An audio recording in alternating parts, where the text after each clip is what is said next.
Quelqu'un qui se sentirait extraterrestre, déboussolé, seul en ce moment, qu'est-ce que tu lui conseillerais? Je lui conseillerais d'aller regarder chez lui des comportements qu'il a l'habitude de condamner chez les autres. D'essayer de s'accueillir chaleureusement, amicalement à l'endroit où il est pile celui qu'il déteste.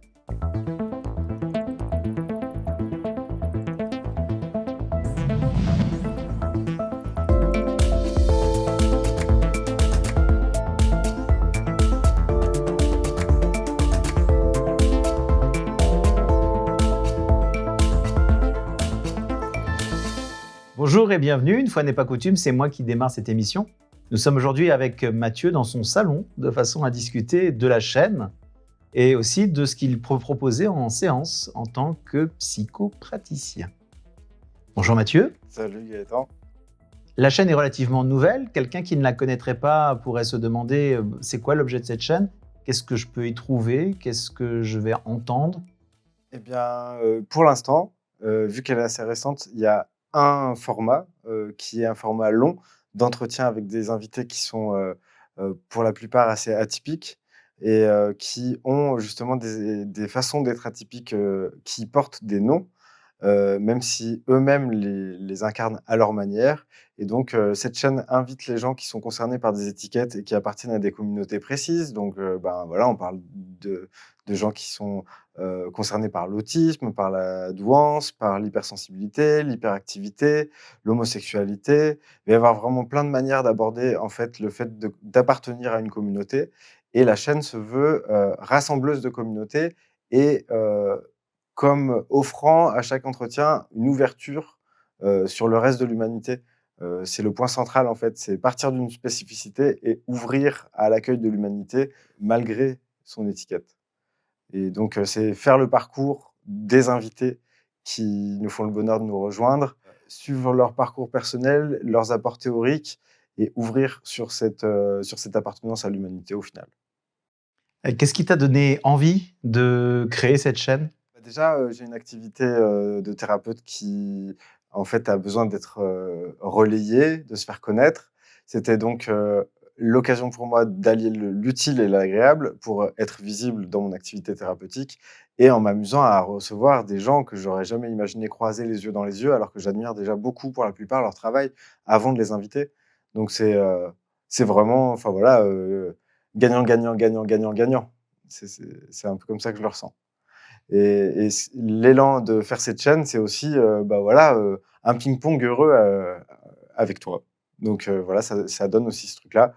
Toi qui apportes, le côté, je veux dire, bateau pirate à mon projet qui aurait pu être bien solitaire et sans doute, un peu plus terne, dans la forme comme dans le fond. Donc voilà. Merci.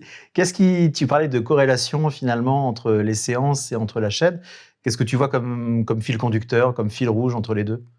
Je pense que, étant donné justement mon parcours personnel, c'est une croyance, mais je pense que je vais attirer à moi des gens qui ont les mêmes questionnements, qui traversent les mêmes doutes et donc, sachant ça de façon assez certaine, je me suis dit: «Bah, pourquoi pas y aller franchement?» et m'adresser à des gens qui, comme moi, sont concernés au premier degré par des, façons de fonctionner un peu à la marge, on pourrait dire. Et donc en ce qui me concerne, c'est la douance, mais j'ai justement cette curiosité. Je pense qu'on est sensibilisé en ayant une, particularité cognitive aux autres façons de fonctionner également. C'est-à-dire que quand on est, autiste, on doit s'intéresser aussi, à la douance parce qu'en plus il y a comme des échos entre les 2. Mais on est aussi plus sensible à quelqu'un qui va avoir une étiquette complètement différente. Si je parle par exemple des gens qui vont avoir du mal à vivre le fait d'être transgenre par exemple, ben, le fait d'avoir l'étiquette de surdoué qui s'est collée sur mon front à un moment donné, je pense, va me rendre plus sensible, plus curieux, d'une rencontre humaine finalement. Puisque moi, j'ai ressenti dans ma chair un décalage, et que donc du coup, je peux raisonner vraiment là-dessus. Alors au niveau de ce que tu proposes, de tes séances, du coup, c'est des séances d'accompagnement, c'est quoi? Comment tu pourrais définir ça? Et ben, ce sont des tête-à-tête, des tête-à-tête assez longs puisque je propose une formule de 2 heures, de 4 heures et de 6 heures au choix de la personne. Mais 2 heures, c'est déjà beaucoup pour une séance. Il y a la plupart des gens qui font des séances, c'est 1 heure ou 3/4 d'heure même pour certaines professions. Les psychologues font souvent ça, 3/4 d'heure. Moi, j'aime prendre ce temps-là. Ce que je propose, ça fait partie des thérapies brèves et comme c'est une thérapie brève que je propose, les séances, par contre, elles sont, denses et il va falloir, rencontrer la personne, avoir le temps de le faire, de l'accueillir et aussi prendre le temps d'atterrir à la fin et donc ça me paraissait important que le format soit long pour qu'on ait vraiment une qualité humaine qui puisse s'installer dans la douceur. Donc ça, c'est vraiment important. Après, ce sont des entretiens oraux, donc il y a pas de toucher, il y a rien de tout ça, il y a pas d'énergie ou de magie. C'est simplement de l'échange, mais c'est de l'échange intime et c'est de l'échange, qui ne sollicite pas la tête comme peuvent, le faire d'autres accompagnements que je ne fustige pas, mais qui sont juste pas ce que je propose. J'essaye, d'amener la personne à se rencontrer d'une façon inédite et quand on passe par la tête, on sait déjà l'ordre, dans lequel on va dire les choses, la façon dont on a l'habitude de relier les événements entre eux et il me semble que rien qu'en ouvrant à quelque chose de plus dans le ressenti, plus global, moins temporel, moins factuel, en décontextualisant aussi des fois, on arrive à toucher à l'essence de ce que ça veut dire pour nous et en fait, mes séances, c'est l'accueil de la subjectivité d'une personne, à bras ouverts le plus possible dans mes capacités et le fait d'assumer la mienne de subjectivité à des moments où je vais sentir que j'ai besoin d'intervenir, j'ai besoin de dire un truc. Il y a un truc qui pour moi, paraît évident qu'il faut mettre sur la table. Pour faire quoi? Je ne sais pas, mais voilà. Donc pour résumer, les séances que je propose sont des grands sauts dans le vide accompagnés. Donc c'est comme si j'étais un moniteur de chute libre, sans savoir exactement où on va atterrir, mais en ayant, déjà la joie de partager ce moment avec les personnes et la confiance dans le fait que les choses sont bien la vie est bien faite, au final et que les pertinences vont se succéder jusqu'au moment où ça va, aboutir à un apaisement qui n'est pas le but de l'opération, mais qui indique la fin de la séance pour autant. Tu dis, saut dans le vide, c'est quoi le saut dans le vide? Disons qu'on a rarement un temps long à s'accorder, dans l'introspection sérieuse de où on en est, de ce qu'on ressent et en étant sincère. Il y a quand même une partie significative des malaises qu'on peut ressentir qui sont simplement d'avoir ressenti des choses trop fortes et de ne pas être arrivé à rendre ça réel parce que trop d'intensité en entrée et pas assez de reconnaissance de cette intensité par l'extérieur. Donc on se retrouve seul avec un truc qu'on n'est pas sûr d'avoir vécu et qu'on n'a pas pu vivre en entier. Et en fait, apporter de la conscience à l'endroit où on a été aussi triste, aussi en colère, aussi, touché, affecté, aussi détruit, c'est pas se rouler dedans, c'est aller retrouver celui qu'on était qui a pas été reconnu dans ce qu'il a vécu et bien souvent, ça a un effet immédiat de soulagement, rien que le fait qu'il y ait un regard chaleureux qui soit posé, amical qui soit posé, à l'endroit d'une souffrance qui était jusque-là ignorée, en fait, en partie. Et qui pour autant, en plus, est en train de tirer la personne par la manche en permanence. Parce que quand on a vécu une scène traumatique, qu'on n'a pas «soulagée» entre guillemets, on a beaucoup de situations dans lesquelles on va réagir par rapport à ce traumatisme sans savoir vraiment d'où ça vient, mais en étant très sur la défensive, très dans la réaction. Et il y a quelque chose de pas calme qui peut s'apaiser au moment où on va juste dire: «Ah ouais, ça s'est passé comme ça et c'était dur comme ça». Voilà. Dans ton accompagnement des personnes, tu te bases sur quelle technique? Tu disais qu'il y avait pas de toucher, il y a pas de choses de ce type-là, mais toi, tu t'appuies sur quoi pour faire cet accompagnement? Alors j'ai été formé à la myosthésie. L'essentiel de cet apprentissage, c'est l'apprentissage de la posture avec laquelle on va accueillir les gens en étant ouvert à les accueillir au maximum. Donc en fait, c'est un apprentissage qui consiste presque à un désapprentissage. Évidemment, il y a des apports théoriques, mais ne pas savoir pour la personne en face de soi, c'est un apprentissage qui consiste à désapprendre ce qu'on pense savoir et ça laisse la place à ce qui est là pour la personne. Donc il y a des possibilités de ne pas tirer de conclusions hâtives, puisque le but c'est pas de faire, un diagnostic, c'est d'accueillir ce avec quoi la personne est arrivée sans le savoir. Elle porte avec elle tout un tas de sujets qui sont potentiellement des zones d'elle ou des êtres d'elle à rencontrer Et nous, on est juste simplement disponible au fait d'avoir 2 heures à y consacrer et de faire ça dans le rythme qui est celui de la personne. Parce que au sein des entretiens, si une personne, a des appréhensions et des limites, des refus, en cours de route, ils sont intégrés. On passe pas en force. Le but du jeu aussi, c'est de faire ça dans la douceur. Tu as des anecdotes de séances qui se seraient justement déroulées de façon complètement, puisque là, ce que j'entends, en fait, c'est qu'il y a une grande liberté dans la séance. Tu pas dans le contrôle de ce qui va se passer, à l'avance. Est-ce que tu as des anecdotes de séances où tu as été justement surpris par, ce qui s'est déroulé, d'imprévu? Ah ouais, oui, beaucoup, beaucoup, j'aurais du mal à déterminer, un exemple particulier. Il y en a un quand même qui, pour moi, a été marquant parce que c'est une seule séance et là, ça peut illustrer le côté, on ne sait pas, en fait, sur quoi on va tomber donc de combien de séances on va avoir besoin, ça, je peux pas répondre à cette question non plus. Souvent, les gens, vont avoir cette, attente de savoir combien de séances vous me dites que je dois faire, je sais pas.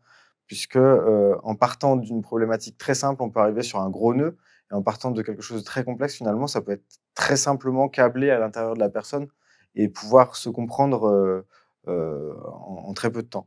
Et là, en l'occurrence, cet exemple-là, c'est une personne qui arrivait avec, la peur de prendre l'avion pour les fêtes et qui, quand elle est, arrivée, a dit: «Bah, voilà, je veux tester ça pour, je vais prendre l'avion dans une semaine, pour aller à La Réunion», donc c'est pas un petit trajet en plus et j'ai cette phobie de l'avion, c'est un des seuls trucs qui «m'emmerde la vie», entre guillemets et il se trouve que la séance, elle a été particulièrement, marquante pour moi parce qu'il se trouve que cette phobie de l'avion, c'était la découverte du fait qu'elle s'autorisait aucune émotion si ce n'est la peur de l'avion.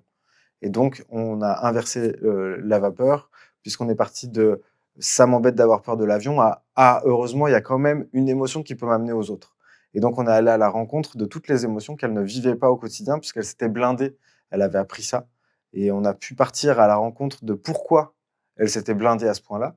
Qu'est-ce qui justifiait la pertinence de ne pas ressentir et qu'est-ce qui justifiait la pertinence, du coup, de la phobie de l'avion qui pouvait l'amener aujourd'hui à ouvrir aux émotions, dont elle a pensé qu'elle n'avait pas besoin pendant tout ce temps. Et là, ça lui a fait un bien fou et elle a pris l'avion et ça s'est super bien passé, en une séance. Et donc ça fait partie évidemment des choses qui s'expliquent simplement et qui donc du coup, bah, sont marquantes. Parce que vraiment, voilà, cette séance, ouais, elle me reste en mémoire, elle était chouette. Alors ce que j'entends, c'est qu'il y a un côté apprendre et aussi un côté désapprendre dans le même, j'apprends que j'ai un mode de fonctionnement et qui a un sens et peut-être que je peux désapprendre justement, ce qui me pose problème pour ne plus le ressentir ou bien aller autrement, Alors le désapprentissage, je dirais qu'il se passe plus au niveau de contourner la tête et c'est pas de l'hypnose pour autant. Je vais pas, trifouiller sous le capot de la personne alors qu'elle est pas consciente. C'est on va, avec son appui, à son rythme, puisque c'est elle qui va dire si c'est OK ou pas de faire le pas suivant à chaque fois. Donc c'est très doux de ce point de vue-là aussi. Alors le côté déconstruction, j'y reviens si. Parce qu'on va essayer de ne pas passer par le récit que la personne a, construit pour rendre ça cohérent et on va rentrer dans les potentielles incohérences et les potentielles incohérences, en fait, sont simplement des pertinences qui, n'ont pas été posées au même endroit et qui se contredisent. Donc ça a pas l'air cohérent, donc il faut absolument tricoter un truc cohérent avec ça. Mais ça coince à l'endroit où, si j'ai posé, à 15 ans que, mon rapport aux femmes, c'était d'être un amoureux transi, si à 30 ans, je pose, la volonté de construire quelque chose de plus, pérenne, eh bien, je vais contrevenir à l'injonction que je m'étais donnée moi-même à 15 ans. Et donc, il va y avoir une friction à l'intérieur de moi parce que je suis en train de dire, «Tu as tort» à celui que j'étais quand j'avais 15 ans sans le savoir. Il va y avoir une résistance à l'intérieur puisqu'il y a eu, des années et des années de vécu avec cette injonction qui a été respectée et au bout d'un moment, quand on veut la contredire, on contrevient à ce qu'on s'était dit à ce moment-là et si on ne comprend pas pourquoi on a été un amoureux transi à 15 ans, si on rencontre pas cet amoureux transi qui pensait qu'à l'époque, c'était vraiment comme ça qu'il fallait agir, en étant passionné, en allant dans des drames, un peu, je sais pas comment dire, mais bruyants et plein de passion. S'il veut sortir de la passion, il faut qu'il comprenne pourquoi c'était aussi important pour lui, cette passion, et à quel point ça avait du sens pour celui qui avait 15 ans. Et si celui qui a 15 ans, il prend connaissance du fait que maintenant, les priorités ont changé, la compréhension a changé, la maturité, aidant, les projets annexes à la vie de couple fusionnelle qui peuvent être les enfants, qui peuvent être, l'achat d'une maison, je sais pas moi. Bah, ça contrevient à cette envie de passion et de Bonnie and Clyde et de tailler la route et cetera. Et c'est de dire, bah, les 2 quand ils vont se rencontrer, ils vont pouvoir prendre conscience de la position de chacun d'entre eux et de 2 pertinences isolées qui frottent, on va passer à une seule pertinence qui englobe les 2. Parce qu'une fois qu'ils auront, discuté, l'être de 15 ans que cette personne était et celui qu'il est aujourd'hui, on aura un apaisement immédiat de: «Ah ouais, OK, je vois pourquoi tu pensais ça, je vois pourquoi ça coinçait» et voilà. Donc ça reprend du sens. Ouais. OK, reprendre du sens. Alors j'ai entendu que tu me disais que, bah, tu pouvais pas savoir à l'avance combien de séances. Mmh. Si je te demande, suivant la thématique pour laquelle je viens, combien de séances? Difficile à dire. Très concrètement, comment ça se passe du coup? Je prends rendez-vous comment? Je t'appelle, je vais sur ton site internet. C'est quoi le déroulé finalement d'une rencontre, pour une première fois avec toi? Et bien, pour, déjà, mettre, en place un moment où on va pouvoir se rencontrer sans être engagé à faire une séance ou plusieurs, je propose juste une discussion d'une demi heure au téléphone qu'on planifie pour que tout le monde soit disponible, pour vraiment justement, dans cette demi heure, pas être en train de faire autre chose en même temps et puis, bah, se mettre d'accord sur le fait que ça nous donne envie à tous les 2 de faire quelque chose. J'exclus pas que, des gens aient besoin d'un accompagnement qui soit pas celui que je propose. J'exclus pas qu'à des moments, ma façon d'accompagner ne soit pas compatible avec, une demande. Donc j'aime bien ce moment où je vais pouvoir me mettre d'accord avec la personne, en disant: «OK, c'est OK qu'on passe, une séance ensemble pour moi et toi?» et la personne, va répondre si pour elle ça semble fluide et si ça «sonne» quoi, entre guillemets. Quand on te rencontre, on te tutoie, on te vouvoie? Quelque chose, Alors, il m'est arrivé de vous voyez une fois, quelqu'un qui avait un âge certain et qui, je pense c'est au feeling, mais je dirais que j'ai plutôt tendance à tutoyer les gens parce que c'est un échange humain que je propose, que, c'est pas du tout, c'est pas du tout pour, inclure de la connivence de façade. C'est-à-dire qu'il y a, je sais pas moi, j'ai l'image de quelqu'un qui tenait une auto-école, quand j'étais petit, qui lui connaissait le prénom de tout le monde et qui tutoyait tout le monde. Mais on y voyait une démarche commerciale, immédiatement, c'est pas désagréable pour autant. Moi, j'ai plutôt tendance à avoir envie de tutoyer les gens parce que je sais qu'on va aller dans l'intime. Donc il y a cette envie de dire, «Tu me fais pas peur, j'ai envie de te connaître» et c'est pas fin cette histoire. Ça veut pas dire que derrière on peut m'appeler à 4 heures du mat pour que je vienne. Ça veut juste dire que le moment qu'on va passer ensemble, il induit une proximité maximale. Je ne veux pas être intrusif évidemment, mais justement, il y a cette notion de, heu, mon positionnement, il va être d'être au plus proche de la personne sans, heu, ce qu'on pourrait qualifier de sympathie.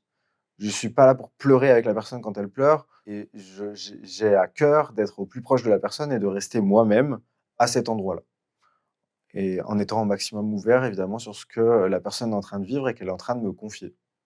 Voilà. d'un point de vue thématique, qu'est-ce qui fait que je pourrais te consulter? Je pense qu'il y a une couleur quand même à mon accompagnement qui est pas commune parce que justement, il y a ce côté humain assumé. Il y a pas mal d'accompagnements dont je me souviens pour en avoir testé un certain nombre en tant que patient. Il y a pas mal d'accompagnements qui, commencent par de la distance. Alors peut-être que je reviendrai de cet élan de proximité, mais j'ai l'impression que c'est bien parti pour durer. J'ai cette envie de casser le statut de thérapeute, dans ce qu'il a de distanciel, de «je me protège, il faut pas que ça m'atteigne». Là où je me positionne, je vais pas être atteint, je vais être touché. Mais toucher, c'est pas interdit et c'est beau et donc du coup, ce qui fait que je suis au niveau de communication que je préfère dans la vie avec les gens que j'accueille et je compte bien, ne pas bouder mon plaisir d'être là et ne pas me protéger d'être, en train de vivre un truc que je me souhaite. Heu, je me nourris pas des problèmes des gens, mais quand quelqu'un vient partager quelque chose d'intime pour lui, de vrai, de profondément vrai, qui se rencontre lui-même d'une façon qui est inédite et qu'il en est ému, touché et bouleversé, j'ai pas du tout, en fait, souvent on va me dire: «Mais, oh là là, ça doit être lourd ce que tu vis». Pour moi, c'est pas lourd ce que je vis, c'est quand même des endroits où les gens ont à se faire des cadeaux et le fait qu'ils se fassent des cadeaux, parce qu'on a ouvert cette parenthèse de temps, j'y suis pour rien d'autre que d'avoir ouvert cette parenthèse avec eux et d'être à leur côté. Donc, je ne m'attribue pas heu, le cadeau en question. Je dis juste: «C'est chouette». Mon boulot, c'est d'ouvrir des parenthèses où les gens, ils vont se faire des cadeaux. Moi, je vois pas comment ça peut être lourd ça. Ça me paraît pas lourd. Comment je peux détecter que je vais mieux? Quels signes pourraient me dire, «Ça y est, ça commence à faire effet»? Bah, généralement, déjà, c'est, pendant la séance, on peut ressentir des apaisements qui sont, corporels souvent, et puis, le corps va beaucoup nous aider dans cette, heu, marche à l'intérieur de la subjectivité de la personne, de la psyché, puisque, parfois c'est ça le point de départ. C'est-à-dire que je ressens une pression sur, là, au niveau du plexus solaire, j'ai souvent mal, j'en sais rien, au pied. Évidemment, je ne vais pas, réparer le pied. Par contre, on va pouvoir suivre qu'est-ce que ça veut dire pour la personne, puisque on peut de plus en plus le constater dans justement la période qu'on est en train de vivre. Au bout d'un moment, il est, alors c'est pas certain, hein, évidemment, moi je dis ça avec toutes les pincettes du monde, mais il est presque anticipé que, on est tellement différents que bientôt il faudra faire des régimes personnalisés pour chacun et non pas des régimes: «Faites ce régime, vous allez maigrir». Il va falloir prendre en considération le métabolisme, l'équilibre, les habitudes, le rythme de vie des personnes pour pouvoir établir un régime pour suivre un objectif. C'est-à-dire si tu veux te muscler, bah, on va faire un régime pour que tu te muscles toi et pas quelqu'un d'autre. Évidemment, il y a des trucs qui sont des constantes qui mais on rentre de plus en plus là-dedans. Quand on évoque la douance, c'est pareil, on a ce truc de, surdoué, catégorie je sais pas quoi et quand on rentre dans le détail, chacun va avoir sa façon de le vivre et on est de plus en plus sensible, en fait, à la subjectivité souveraine des personnes. Bah, moi, je suis en train de faire des séances en prenant en considération cette porte d'entrée-là de façon explicite. Je ne veux pas faire rentrer les gens dans des cases, déjà prévues en disant: «Ça a marché pour lui, ça a marché pour les autres». Il y a pas vraiment ça dans ce que je propose. On peut venir te voir pour n'importe quelle problématique, où il y a vraiment des choses où tu te vois pas, trop accompagné? Je verrai en fonction. Ça m'est arrivé récemment d'être, plutôt dans le doute de pouvoir accompagner quelqu'un et finalement, les choses se sont faites de telle façon que ça s'est fait quand même et c'est très positif pour moi, et très positif aussi et avant tout, c'est ça qui prime, pour la personne que j'ai accueillie, plusieurs fois, lors de plusieurs séances. C'était un sacré défi, de me dire que j'allais faire ça parce que en fait, le problème, c'est de ne pas se sentir légitime. Là, pour le coup, il y avait vraiment beaucoup de cases qui disaient: «Tu es pas légitime, tu es pas légitime, tu es pas légitime» et c'est ça que j'ai mis sur la table en disant: «Bah, je me sens pas légitime». Quand on m'a posé la question: «Est-ce que tu veux m'accompagner?» Je me sens pas très légitime» et la personne voulant quand même tenter, l'aventure, moi, j'avais dit ce que j'avais à dire. Mais je me sentais la curiosité humaine de, rencontrer cette personne qui voulait que je l'accompagne. Parce que j'avais pas de réticence, à rencontrer cette personne, c'était pas ça la question. Donc, a priori, j'ai l'impression que c'est comme si c'était assez infini et en même temps, évidemment qu'il faut pas venir me voir pour une fracture ouverte. Je vais rien pouvoir faire. Évidemment, que si on veut arrêter de fumer en 3 jours, faut pas penser que moi j'ai pas de baguette magique. Je vais pouvoir faire accéder, grâce au temps qu'on va prendre ensemble, aux personnes à ce qu'elles ont déjà à s'offrir. Je n'ai rien à ajouter à ce qu'elles ont déjà à s'offrir.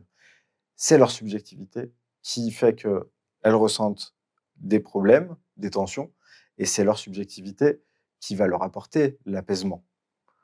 Hem, Moi, je suis un facilitateur, on va dire, un truc comme ça. Donc, tout à l'heure, tu as parlé de douance, tu as parlé d'autisme. C'est-à-dire qu'on n'est pas obligé d'avoir ces caractéristiques-là pour souhaiter te rencontrer Non, ouais. et évoquer ces problématiques. Ouais, c'est super important de souligner ça parce que la chaîne, c'est vrai qu'elle va se la chaîne YouTube va s'occuper exclusivement des gens qui ont des étiquettes, que je serais ravi de recevoir évidemment, en séance, si jamais ils ont cet élan. Je pense qu'il y a une fluidité, que quand on est concerné par la douance, on a plutôt, tendance à vouloir chercher quelqu'un qui pourrait nous accompagner, qui ait cette façon de fonctionner. Donc ça peut ajouter de la fluidité à l'échange et ça peut être appréciable mais j'ai pas un panneau marqué «Interdit aux normaux pensants», devant ma porte. Évidemment que non et il y a, la même fascination parce que justement, en tant que surdoué, je cherche ces moments d'intensité dans la relation à l'autre et il y a rien de plus beau pour un quelqu'un qui a cette manière-là de fonctionner, de dire: «Tiens, une personne qui n'a pas l'habitude de fonctionner comme ça est dans ce niveau-là d'intimité». C'est pas que c'est mieux, c'est pas que c'est moins bien. Elle a des aptitudes que j'ai pas, justement, en réfléchissant comme elle réfléchit. Elle a des aptitudes de compréhension de ce qu'il faut faire que j'ai pas, de compréhension de comment il faut agir que j'ai pas. Mais, dans ce niveau-là d'intimité, il me semble qu'on fonctionne tous un peu, de la même façon. On est plus ou moins familier avec cette intimité. Il me semble que quand on est surdoué, on a, le nez collé sur son intimité avec, parfois la douleur d'être aussi proche et la façon dont, les gens qui n'ont pas cette façon-là de fonctionner, qui appartiennent entre guillemets «à une norme», on pourrait dire ça comme ça, heu, ont plutôt mais c'est des généralités, alors je sais pas si c'est heureux de dire ça, mais ont plutôt tendance à ressentir, hem, sans savoir ce que c'est parce que en quelque sorte, ils ont appris à faire taire cet appel à se rencontrer eux-mêmes. Donc c'est pas le même travail, mais c'est le même endroit, pour moi. Alors, on est parti directement dans le cœur du sujet, mais tu es basé où? On fait comment pour te contacter? Bah, du coup, il y a un site internet avec absolument plein de manières de me joindre. On peut réserver, en ligne, un premier appel, pour échanger et se rencontrer. On peut ne pas échanger, puis, directement accéder à la réservation d'une séance et ces séances, elles peuvent se passer, en physique, dans mon cabinet, à Auray, dans le Morbihan, dans un lieu qui est assez chaleureux et assez sympathique, un tiers-lieu, un peu, heu, un peu foisonnant, mais j'aime bien. Et puis, je peux également faire des séances à distance puisque justement il n'est pas question d'énergétique, il n'est pas question de massage ou je sais pas quoi. Donc il est possible d'avoir ces discussions-là par téléphone ou en visio. Chaque médium, ayant ses défauts et ses qualités, en fait. Donc c'est toujours intéressant. Même c'est intéressant si on fait plusieurs séances de varier. Ça peut aussi apporter des choses. Il y a des personnes qui vont vraiment plus s'ouvrir quand ils sont au bout du téléphone, qui sont chez eux, parce qu'ils sont bien chez eux. Ils ont fait leur petit cocon, machin et comme ils ne voient pas, ils ont peut-être plus de facilité à ouvrir. Il y a d'autres qui vont avoir besoin de la proximité physique, du regard, de sentir, que je suis là, vraiment et d'avoir la preuve, parce qu'ils veulent chercher la preuve, et qui seront plus tranquilles si jamais ils me voient. Donc vraiment c'est adaptable en fait, à et heureusement dans cette période, heu, qu'on est en train de vivre, que je peux avoir une certaine souplesse à ce niveau-là aussi. Dans les choix d'invités qui vont venir de la chaîne, tu as quelles envies? Alors, des envies d'éclectisme, des envies de découvrir où peuvent nous mener ces 3 étapes dont je parle, que j'ai pas encore anticipées. Des personnes bien précises sur des sujets qui sont déjà, dans ma tête, que j'aurais envie de voir, répondre, à mes questions et aux tiennes et qui sont, tellement diverses. En fait, des gens que j'admire profondément dans leur façon d'incarner, leur humain et leur extraterrestre à la fois, des beaux extraterrestres bien humains. C'est ça leur point commun. Mais il peut y avoir des personnes qui, pratiquent, des activités artistiques. Là, il y a des humoristes qui ont accepté l'invitation. Après, il faut trouver le moment où on va mettre ça en place. Des professionnels de l'accompagnement, des gens qui vont avoir un pied dans la philosophie, des gens concernés, directement par des étiquettes sans avoir forcément d'autres casquettes, professionnelles liées à ça. Mais enfin bon, je pense qu'on va se régaler, que les possibilités s'ouvrent avec cette possibilité aujourd'hui en plus d'accueillir les gens en physique si jamais ils sont pas loin géographiquement. Moi je me réjouis de toutes les formes que ça peut prendre. Je sais pas où on va, mais on y va. C'est vraiment ça on y va et avec, bonheur. Donc j'ai pas d'appréhension, je sais que ça va bien se passer mais je sais pas comment. C'est exactement comme en séance et là, on peut faire le parallèle entre les 2. Je sais pas comment ça va se passer, mais je sais que ça va bien se passer. Il y a un truc qui est plus grand que moi, qui fait que ça va bien se passer quand, heu, j'ai les 2 pieds dans une énergie que je sens fluide. Je me suis jamais senti aussi fluide, de toute ma vie et je sens que, en envoyant de l'énergie de cette fluidité, il y a des réponses, il faut juste être ouvert au fait que ça soit pas forcément celle que j'ai demandée et si je vais voir celle que j'avais pas demandé qui se présente, il y a toujours des surprises de fou, derrière. C'est une question de largeur, en fait. Réhumaniser son extraterrestre, c'est la chose qui revient régulièrement dans les thématiques ou dans les choses que tu vas dire. Réhumaniser son extraterrestre, comment tu pourrais paraphraser cette phrase? Bah, déjà, je tiens à dire, qu'évidemment, les 3 étapes que j'ai déterminées, elles sont déjà vécues dans ma chair, dans mon histoire et que donc du coup, heu, c'est expérimenter, c'est expériencer cette histoire et réhumaniser son extraterrestre, presque le «ré» maintenant, je le trouve de trop. Je dirais humaniser son extraterrestre parce qu'évidemment, on est né humain, mais j'ai l'impression, en tout cas en ce qui me concerne, parce que tous les parcours ne se ressemblent pas et on n'a pas tous, ouais, on n'a pas tous vécu ces étapes de la même façon. C'est ça qui est intéressant, sinon, on n'inviterait personne et on en parlerait juste, puis c'est bon. Pour ma part, je dirais, je suis en train d'humaniser mon extraterrestre. Je l'avais jamais fait avant. Je me suis senti d'abord extraterrestre de façon, impitoyable, incontournable, enfin vraiment, presque intrusive et heu et là, ouvrir cette étape 3 dans ma vie, ça a une saveur, ça a une saveur de indescriptible, en même temps que j'ai envie justement de passer beaucoup de temps à explorer, en invitant les gens, en voyant leur façon de l'avoir vécu. Humaniser son extraterrestre, en fait, c'est accepter enfin, c'est-à-dire c'est plus un problème pour moi d'être comme vous, que ce soit n'importe qui, en fait, que je croise dans la rue, ça me pose de moins en moins de problèmes d'être comme ceux que je croise. Alors qu'avant, c'était impossible à accepter. C'était, c'était trop, c'était insurmontable de me dire: «Mais je suis comme eux là». J'avais, cette oscillation permanente entre, on avait évoqué ça avec Marie-Anne Moran dans le rendez-vous que j'avais eu avec elle, c'était, l'alternance entre la toute-puissance et la sous-merde et j'étais là-dedans, jusqu'au cou et je pense que, l'extraterrestre, il est il est visible dans ces 2 extrêmes. La sous-merde, elle est en dessous de l'humanité, la toute-puissance, c'est au-dessus et quand on bascule ça, on peut arriver à hauteur de regard de tous les gens qu'on croise et de plus en plus largement et ça fait un bien fou de sentir qu'on est essentiellement un humain et que c'est plus un problème. En fait, c'est accepter son statut d'humain et accepter ses bizarreries. C'est ça, réhumaniser son extraterrestre. Il y a une part de solitude dans cet extraterrestre? Oui, oui, oui, c'est presque le centre. C'est le centre de l'extraterrestre, c'est la solitude et le centre de l'humain aussi et je pense que c'est même là la porte entre les 2.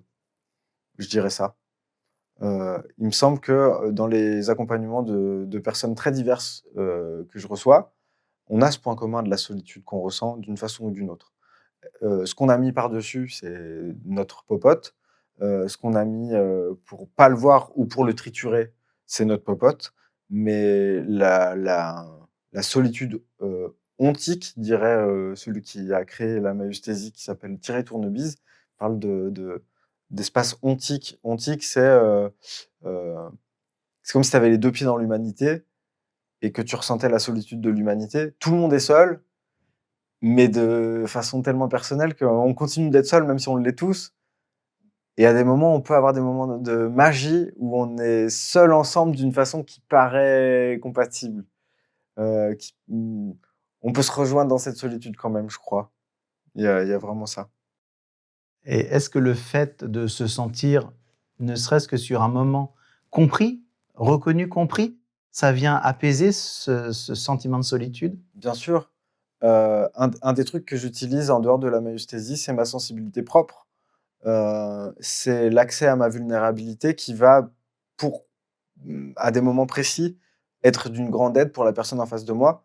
Parce qu'on est pudique à l'endroit où on est vulnérable et que si ma vulnérabilité, elle est sur la table, si je dis pas: «Je sais tout et j'ai tout réussi et je vais t'expliquer comment il faut faire». Si je dis: «Mais moi aussi je me sens seul», bien sûr que je me sens seul et c'est infini cette solitude et je peux me mettre à cet endroit-là chez moi heu, si ça te va, juste déjà pour que, parce que je peux pas le rejoindre exactement à l'endroit où il est seul. J'aurais l'impression de lui expliquer sa solitude alors qu'il la connaît mieux que moi. Par contre, je peux aller chez moi dans ma solitude pour à ce moment-là faire un retour d'expérience vulnérable, spontané et comment dire? De toute éternité, j'ai envie de dire, un truc comme ça. Tu peux reformuler de toute éternité? Cette solitude, elle me préexiste, elle existe à l'intérieur de tous les humains que je croise et c'est ça qui fait que j'accepte d'être humain au final. C'est ce qui était insupportable au départ et c'est en fait, tu dis: «Je suis seul», donc du coup, tu te sens, étranger à tous les gens que tu croises qui ont l'air d'être ensemble. Et c'est quoi ce délire? Ils ont l'air d'être ensemble et d'y croire. Et alors que moi, je vois bien qu'ils sont seuls, ils le savent pas. Il y a un truc comme ça. En fait, ils le savent, mais ils ont pas envie d'être en contact avec ce truc-là. Et donc de toute éternité, j'ai l'impression que la solitude, c'est la condition première de l'être humain pour être distinct de ses congénères et pouvoir les rencontrer. Donc ce serait le côté universel, du coup? Oui, quand on enlève tout, il reste la solitude, quoi. Donc c'est l'endroit le plus moi, il me paraît être le plus incontestable, qui soit, c'est celui-là. Il est pas évident à appréhender, mais quand on sait que tout le monde, en fait, au centre de lui-même a ce truc-là et sa façon de le gérer qui est personnelle autour, en fait, le cœur, c'est le même et ce qui fait qu'on est exceptionnel et singulier, c'est ce qu'on a mis autour pour, l'encaisser, heu, pour des fois l'oublier, pour parfois le confronter, pour, le partager, pour le garder pour soi. Il y a tout un tas de stratégies qui partent toutes de ce centre-là. Il y a plein de gens qui vont, surtout en psychanalyse, on va mettre la mort au centre de tout. Il me semble que la mort et la solitude, on n'est pas si loin finalement, même si la solitude, c'est aussi la vie. Je pensais tout à l'heure, tu parlais de l'extraterrestre et du coup l'extraterrestre, et la solitude, tu faisais un lien. Mais l'extraterrestre, s'il existe, c'est qu'il a ses congénères qui l'ont créé. Enfin, l'extraterrestre, il peut être en bande lui aussi en fait, il est pas nécessairement seul. Oui, mais à ce moment-là, ça devient des communautés et dans la communauté, il y a un aspect positif qui va être, accepter ces différences ensemble et peut y avoir très vite un côté combatif, confrontant qui revient à faire, ben, nous contre le reste du monde et ce nous contre le reste du monde, il peut être essentiel à des moments précis, mais il me semble que le dépasser, c'est se rendre un grand service. Heu, c'est sinon on est identifié à sa différence et on n'a plus accès au commun qu'on a avec les autres de façon consciente et on peut plus jouir de cette communion, en fait, avec l'ensemble des gens qui font partie de notre espèce. Quand une partie de tes congénères devient un ennemi avéré, par définition, sans réfléchir, parce qu'il faut absolument que tu les détestes, parce que sinon toi, tu n'es plus, exceptionnel, valable, légitime, et tu n'es plus avec les autres, en plus, qui pensent la même chose que toi, parce qu'eux, ils s'appuient aussi sur cette différence qu'on a en commun, dans ce petit groupe pour, s'épauler et dire: «Tu vu comment ils nous en veulent et tout?» Et OK, il y a des trucs qui prouvent le fait que, les communautés, parfois, subissent des choses en particulier sur une communauté. Il peut y avoir un acharnement, qu'on connaît tous au niveau historique à différentes, époques et des certaines communautés peuvent être, les cibles d'un certain acharnement mais constituer renforcer la communauté pour dire, «On s'acharne sur nous, du coup, on va se battre», j'adhère moyen. Pourtant, j'ai voulu me battre pendant très longtemps. Depuis que je veux plus me battre, il y a vraiment une tranquillité que je souhaite à tout le monde. Tous les gens qui se battent, je leur souhaite de trouver une tranquillité à l'extérieur du combat. C'est, voilà. Donc après, je sais pas à leur place ce qui est bien pour eux. Je dis juste que, pouah, passer du combat à l'apaisement de ce combat, il y a pas photo, quoi et comme c'est des humains comme moi, bah, je leur souhaite, sachant ce que c'est que d'être dans le combat, je leur souhaite vraiment d'expérimenter ce que c'est, pour choisir au moins. Quand on est dans le combat, on choisit, on a l'impression d'avoir choisi son combat alors que c'est lui qui nous a choisi un peu, un truc comme ça. Quelqu'un qui se sentirait, extraterrestre, déboussolé, seul en ce moment, qu'est-ce que tu lui conseillerais? Je lui conseillerais d'aller regarder chez lui des comportements qu'il a l'habitude de condamner chez les autres. D'aller d'essayer de s'accueillir chaleureusement, amicalement à l'endroit où il est pile celui qu'il déteste. S Ne pas faire ça 24 heures sur 24 parce que sinon, j'imagine que ça peut être néfaste. Mais lors d'occasions assez, légères finalement, se prendre la main dans le sac avec un sourire en coin en disant: «Ah, encore un argument qui penche du côté de l'humanité quand même». Il y a un truc qui fait que tiens, je me sens plus proche, je sais pas moi, heu, quelqu'un qui boit jamais et qui se prend une grosse cuite, le lendemain quand il se réveille et qu'il a mal à la tête, il peut se rapprocher de tous les gens, qui regardent bizarre quand ils sont comme ça, dans les soirées et tout ça. En fait, ce moment où tu as mal à la tête peut être une occasion, puisque tu t'es autorisé la cuite, à essayer de pas poser un déni sur le fait que tu as fait ça en disant: «Ouais, mais je l'ai fait qu'une fois, je le referai plus jamais» et puis tous les gens qui font ça tout le temps, c'est vraiment des cons. Ça veut pas dire qu'il faut faire ça tous les soirs. Ça veut juste dire que quand on vit ça et qu'on a eu l'habitude de condamner les gens qui faisaient ça, c'est une super occasion d'accueillir ceux qui font ça et nous. Et que ça, c'est une super pirouette à faire pour élargir son champ de vision, je trouve. Et il y a quelque chose de jouissif à bosser cette mécanique, de soi à soi et de soi aux autres. Ça va dans les 2 sens en même temps.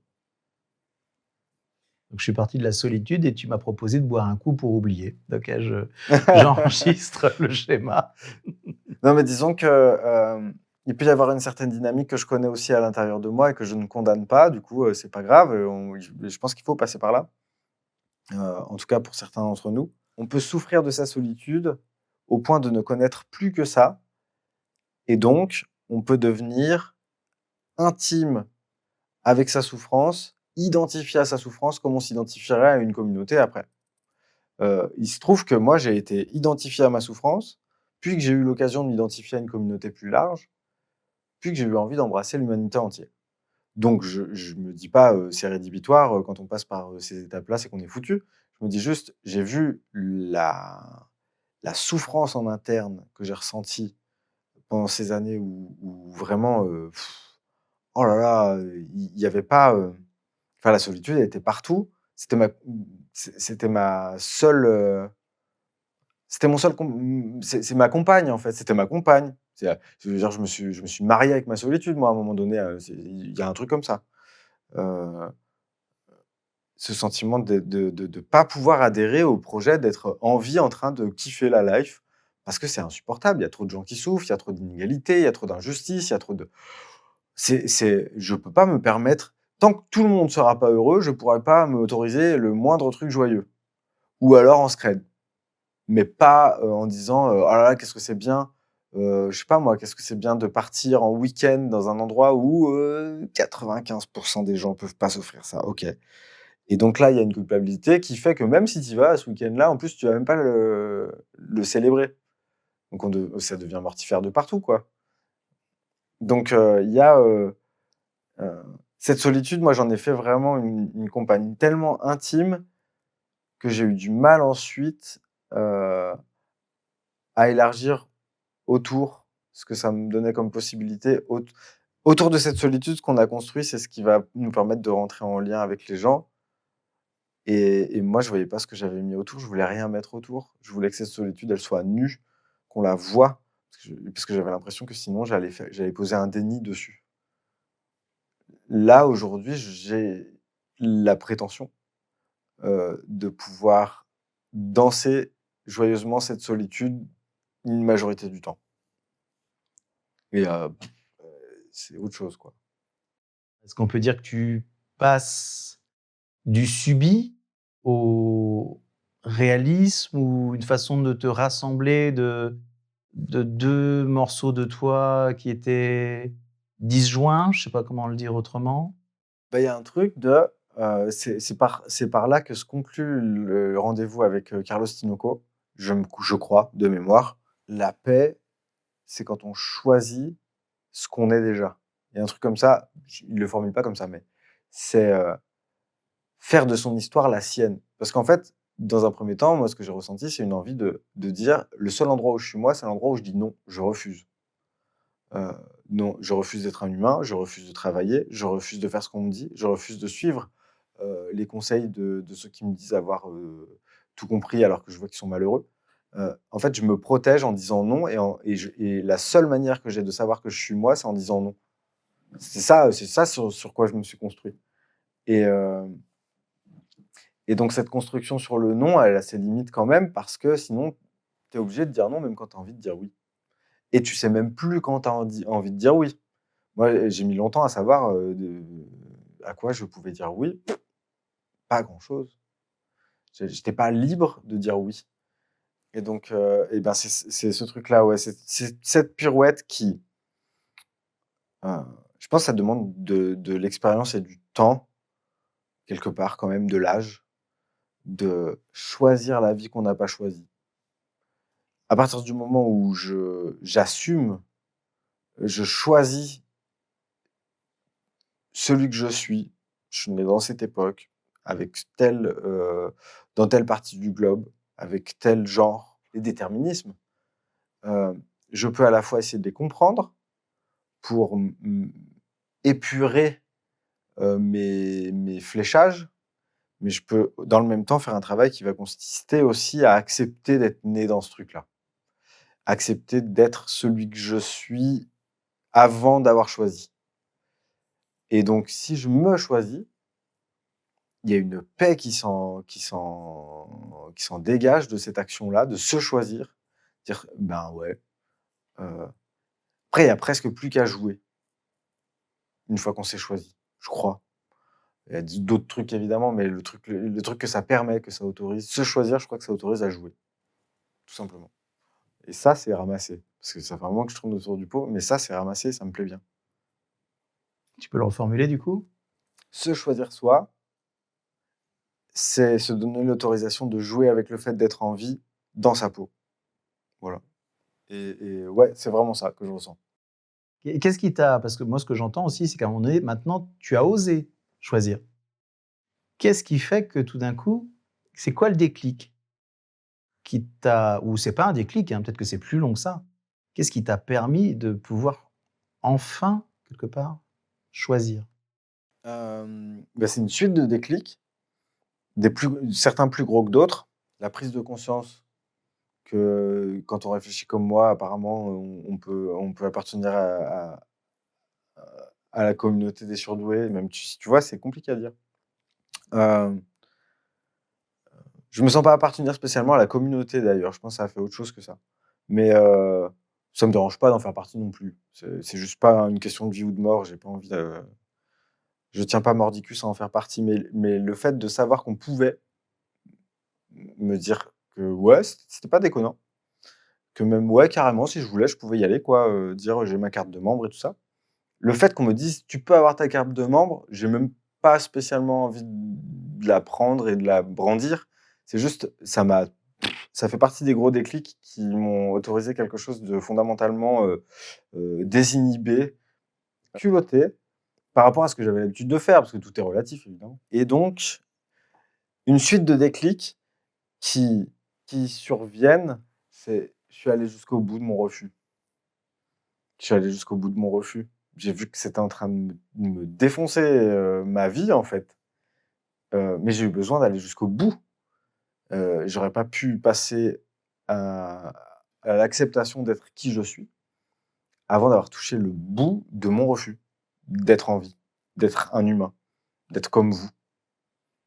Est-ce qu'on peut dire que chez les surdoués, il y a une sorte de juste-boutisme? Ah, tu peux dire. Jusque-boutisme. Parce qu'il y a un côté loyauté qu'on va réentendre dans les termes, quand on décrit, le surdoué, mais au-delà de la loyauté, enfin, voilà, la loyauté, le côté jusque-boutiste, est-ce qu'il y a Ouais, il y a un truc là?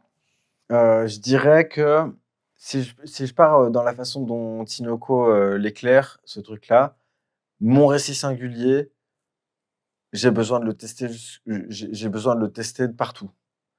Hem, il y a des moments de façon fluide dans ma construction de mon récit singulier, il y a une pièce qui va s'enlever, je vais en mettre une autre à la place et ça va tenir. Ça, c'est des moments où on prolonge sa façon de faire.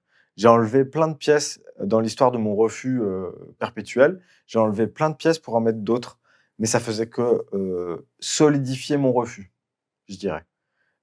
Ça le densifiait, ça le rendait de plus en plus étanche. Parce qu'en fait, j'allais dans cette direction-là pour me protéger, parce que j'avais compris que c'était ça qui me paraissait le plus vrai, en fait. C'est-à-dire, le cœur de la vie, c'est, des idéaux qu'on peut penser et une vie à peu près merdique, qu'on peut vivre, et donc l'écart entre, les idéaux que je peux nourrir et la réalité de ce que je peux faire, c'est tellement abyssal que je ne veux pas, moi, être dans un corps en train de vivre des trucs merdiques alors que je peux penser des trucs formidables. C'était insupportable cet écart entre les 2. Donc j'avais plus envie de bouger, parce que bouger, c'était disgracieux. C'était contrevenir à l'harmonie. C'était poser quelque chose de maladroit, qui se cherche, qui a besoin d'être peaufiné. Alors que là, aujourd'hui, c'est justement, un plaisir de faire des trucs qui se cherchent, qui ont besoin d'être peaufinés. C'est la définition de ce que je kiffe aujourd'hui, c'est la définition de ce que je détestais avant.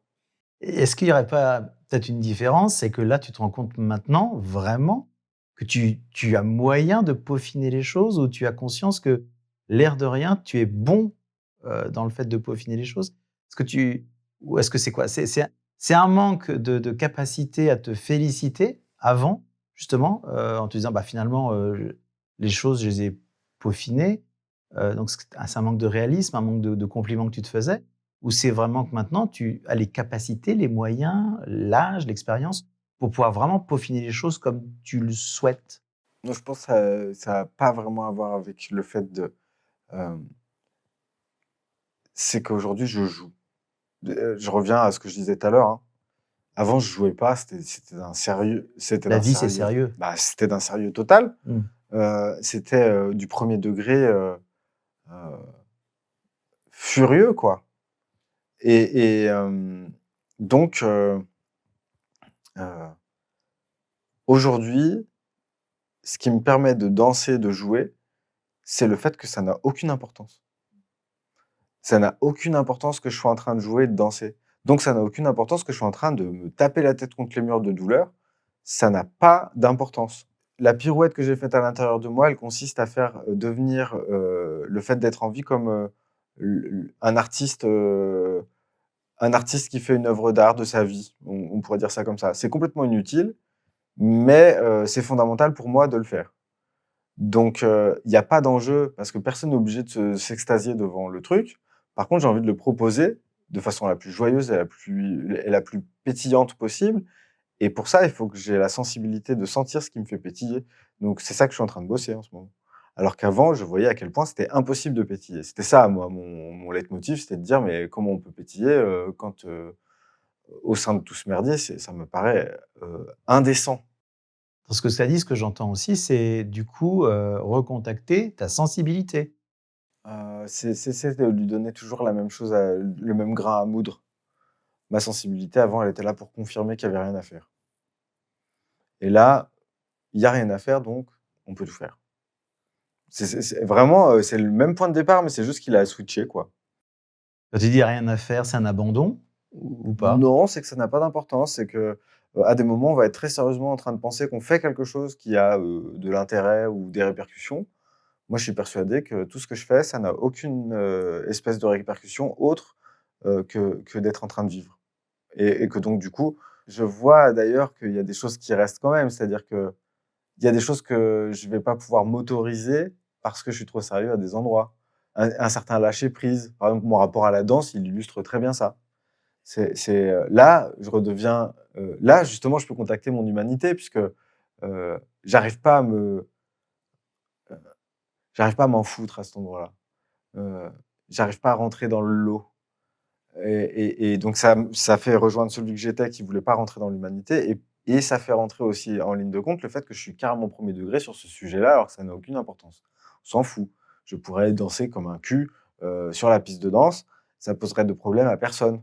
Il y aurait peut-être deux trois personnes qui se moqueraient de moi, mais qui est-ce qui se moquerait de moi? Soit les personnes qui dansent extrêmement bien, mais a priori si elles sont en train d'extrêmement bien danser, elles me voient même pas. Non, ouais, C'est surtout ceux qui n'osent pas danser c'est ça. et qui se sont mis comme défi, comme moi je fais, hein. C'est-à-dire que là, je fais partie des gens qui sont là, qui regardent et qui font: «Oh là là, parce que je sais pas me sortir, de cette situation de je reste assis et je regarde. Donc je suis obligé de critiquer les gens qui sont en train de s'autoriser ce que moi, j'aimerais bien m'autoriser à faire. Ça, il te prouve que justement, il faut pas y aller parce que regarde ce que ça donne. Ouais, alors qu'eux, ils sont en train de se faire un cadeau et pas moi, à ce moment-là. Et donc c'est parfois même dans des choses anecdotiques, parce qu'on pourrait se dire que la danse, c'est anecdotique, Un même peu, si voilà, ouais, ouais. c'est pour ça que je dis, on pourrait dire. Mmh. Mais effectivement, je vois aussi le côté, les rituels tribaux, pour moi, si dans nos aïeux, il y a eu autant d'importance autour de la danse, c'est que quelque part, c'est très, très important, ne serait-ce que justement pour solidariser, Ouais. les groupes, le côté humain et l'énergie. Mais quand tu le dis, moi, je te vois plus en discothèque, en train d'attendre sur le côté et Bah, regarder ouais, la ouais, ouais. piste de danse à faire: «Waouh, waouh, waouh, waouh», et on pourrait se dire que c'est, justement anecdotique, Mmh. mais finalement, ça peut être, parce qu'on sent qu'il y a quand même une difficulté, du coup, de ne pas pouvoir t'autoriser ça. Bah, mon extraterrestre, qui est toujours, bien vivant, hein, je l'ai pas jeté à la poubelle, il est encore en moi et heu, il est bienvenu, c'est pas un problème. Enfin, je veux dire, il fait partie de moi. Je vais pas faire semblant d'avoir, pas eu de vie avec lui comme pilote principal de toute l'organisation interne. Mon extraterrestre est encore vigoureux et sur certains sujets, c'est encore lui qui pilote. L'image que je vois, parce que tu dis: «Il a piloté, il était», j'ai l'impression de voir un extraterrestre avec plein de tentacules et que s'il se met au milieu de la piste de danse et qu'il danse, il va fiche des vigifles à tout le monde avec tous ses tentacules. Bah, je vois ce que tu veux dire et après justement, lui, il s'interdit la danse, pour rester un extraterrestre aussi. C'est-à-dire qu'à l'endroit j'ai encore ce problème-là récurrent dans ma vie, à l'endroit où il va y avoir une unanimité de comportement, je vais avoir une réaction, épidermique, viscérale, incontrôlable de je ne peux pas faire exactement ce qui est en train de se passer.